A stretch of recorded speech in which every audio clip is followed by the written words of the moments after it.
Good morning to all. तो आज की इस वीडियो में हम बात करने वाले हैं हमारे कारक विचार जो चल रहा था, कारक जो कि हिंदी ग्रामर का बहुत ही एक महत्वपूर्ण टॉपिक है। ठीक है, तो उसके हम लोग जहाँ तक हम लोगों ने देख लिया था, जैसे कि कर्ता कारक कर्म कारक को हमने समझ लिया था। आज हम लोग समझने वाले हैं करण कारक को। ठीक है, आज हम लोग इसमें दो कारक को देखेंगे जिसका नाम है करण कारक और संप्रदान कारक। ठीक है, तो पहले देख लेते हैं करण कारक और इसको पहचानने का जो तरीका है वो क्या है। ठीक है, किसी भी वाक्य में करण कारक जिस वस्तु के द्वारा या सहायता से किसी काम का होना समझा जाता है उसे करण कारक कहते हैं।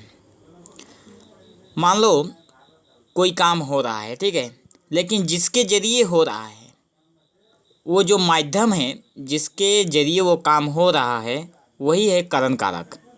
ठीक है, जैसे कि हम लोग उदाहरण में देख सकते हैं कि मैं कलम से लिखता हूँ। देखो यहाँ पे आप लोग अगर अच्छे से समझोगे तो एक ही बार में आप लोगों को समझ में आ जाएगा कि करण कारक कितना आसान है समझना। मैं कलम से लिखता हूँ। अब यहाँ पे कहा गया है कि इसके डेफिनेशन में कि करण कारक वही होता है जिसके द्वारा काम किया जाता है। ठीक है, तो यहाँ पे मैं जो हूँ वो लिखने का काम कर रहा हूँ, लेकिन लिखने का काम मैं जो कर रहा हूँ वो किस चीज़ से कर रहा हूँ? कलम से कर रहा हूँ।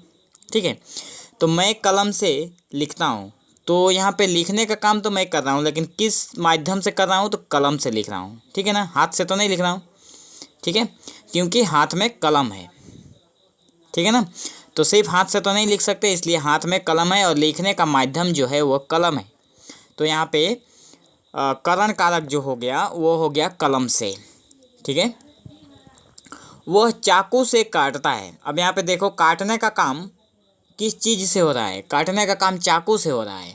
ठीक है, तो यहाँ पे चाकू जो है, चाकू से जो है वो हो गया करण कारक। किसी भी बाइक में, ठीक है, किसी भी बाइक में जब हम लोग करण कारक को ढूंढेंगे तो इसी तरह से ढूंढेंगे। ठीक है, आपके द्वारा ही यह काम होगा। अब यहाँ पे आपके द्वारा ही, किसके द्वारा ये काम होगा? आपके द्वारा। मान लो कोई काम है, कोई बोल रहा है कि सिर्फ आपसे ये काम हो सकता है, किसी और से नहीं, तो आपके द्वारा ही यह काम हो सकता है या फिर यह काम होगा। ठीक है ना, तो आपके द्वारा ही जो होगा, द्वारा, आपके द्वारा, देखो उसके नीचे डैश दिया हुआ है, आपके द्वारा, वही होगा करण कारक। से, द्वारा आदि करण में भी आते हैं, कभी नहीं भी आते हैं। कभी कभी ये सब आता है, कभी कभी नहीं भी आता है। जैसे हम लोगों ने पिछले वीडियो में देखा था कर्ता कारक और कर्म कारक के ऊपर, कर्म कारक के ऊपर। ठीक है, तो करण कारक समझ में आ गया। जिस वस्तु के द्वारा या किसी वस्तु की सहायता से किसी काम का होना समझा जाता है उसे हम लोग करण कारक कहते हैं।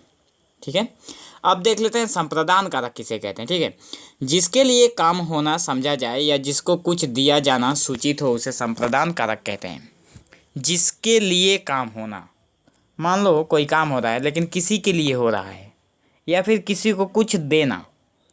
ठीक है, किसी को कुछ देना भी संप्रदान कारक के अंतर्गत आता है। ठीक है, देखो उदाहरण में, जैसे पिताजी मेरे लिए मिठाई लाते हैं।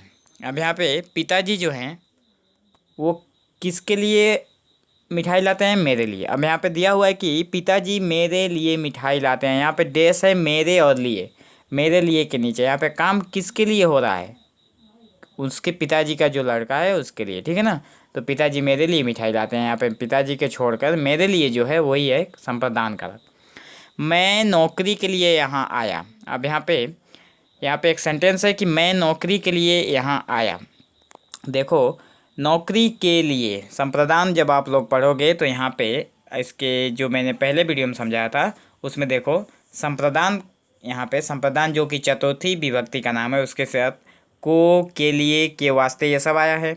उसी तरह से यहाँ पे देखो मैं नौकरी के लिए। अब यहाँ पे नौकरी तो ठीक है, नौकरी के लिए यहाँ आया तो के लिए आ गया, तो नौकरी के साथ के लिए आया है, इसलिए यहाँ पे संप्रदान कारक हो गया नौकरी के लिए। ठीक है, जिसके लिए काम होना, जिस चीज़ के लिए काम हो रहा है, यहाँ पे जो आने का काम हुआ है। ठीक है, यहाँ पे मैं नौकरी के लिए आया, यहाँ पे ये काम जो हो रहा है ये आने का काम हुआ है, लेकिन किसके लिए हुआ है? नौकरी के लिए। ठीक है, तो नौकरी हो गया संप्रदान कारक। राम को रुपए दो। ठीक है, रुपए देने का काम तो हो रहा है यहाँ पे इस सेंटेंस में, देखो रुपए देने का काम हो रहा है, लेकिन किसको देने का काम हो रहा है? राम को, के लिए, के वास्ते, ये सब आता है संप्रदान कारक में। तो इससे समझने का एकदम इजी तरीका यही है। ठीक है, महेश्वर के वास्ते नाश्ता लाओ।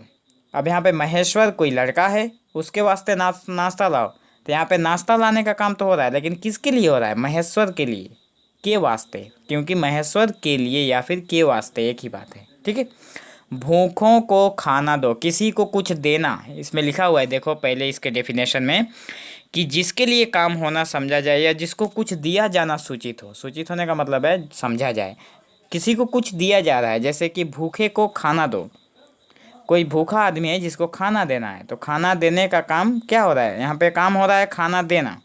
ठीक है, तो देने का काम हो रहा है, तो भूखे को खाना दो, यहाँ पे खाना देने का काम हो रहा है, इसलिए किसको देने का काम हो रहा है? भूखे को। ठीक है, तो देने का काम भी हो रहा है, इसलिए ये संप्रदान कारक है। तो संप्रदान कारक में दो चीज़ें हैं, जब जिसके लिए काम होना जाए, मतलब जिसके लिए काम होना समझा जाए या फिर किसी को कुछ देना सूचित हो, तब संप्रदान कारक होगा। पहले आप लोग इस डेफिनेशन को अच्छे से अपने अपने कॉपी में नोट डाउन कर लेना। ठीक है, और उसको पढ़ के देखना, एकदम ईजी लगेगा इसे समझना।